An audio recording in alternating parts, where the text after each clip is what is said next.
Doctor साहब, आप क्या कहेंगे कि करीम आका ने सबसे पहले जो बलदियाती निज़ाम था, जो शहरी निज़ाम था, किन चीज़ों से आगाज़ किया? सोसाइटी को आज हमारे वज़ीर आज़म कहते हैं मैंने सोसाइटी को उठाना है, कैसे उन्होंने उठाया?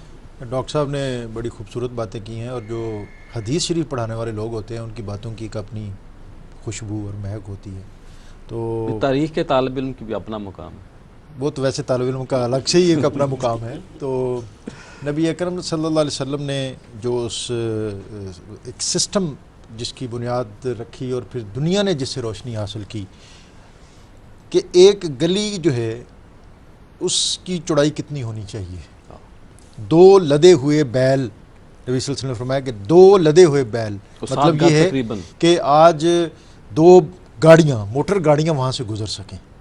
ये एक आम जो हमारा एक मोहल्ला है उसकी हम इस कदर मुतमद्दन मुआशरे में रहते हुए हमारे अब भी बहुत से इलाके ऐसे हैं जहाँ गाड़ियाँ नहीं जा सकती।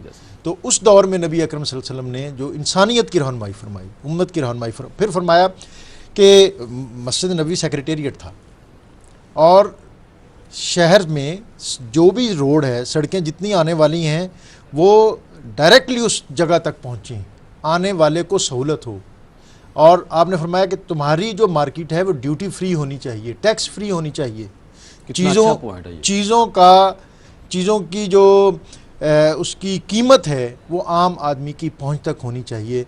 मदीना बुनियादी तौर पर यहाँ की जो लोकल आबादी थी वो अंसार थे, लेकिन यहाँ का जो इक़्तिदार या सत्वत या कुव्वत वो यहूदियों के पास इसलिए थी कि वो मालदार थे, तिजारत पर उनका कब्ज़ा था, तो वो भी एक मेन स्टेक होल्डर थे यहाँ के। तो आपने जितने तबक़ात थे वहाँ के उनको ऑन बोर्ड लिया और एक ऐसा सिस्टम वज़ा किया जिसके तहत वो इब्तदाई मरहला जिसमें बड़े नाजुक हालात थे, लेकिन जिस हिकमत अमली के साथ, जिस तदब्बुर के साथ, जिस इस्तेकामत के साथ आपने इस सल्तनत की और इस रियासत की बुनियाद रखी, उसमें हम सब के लिए रोशनी के बहुत से पहलू। जी मेयर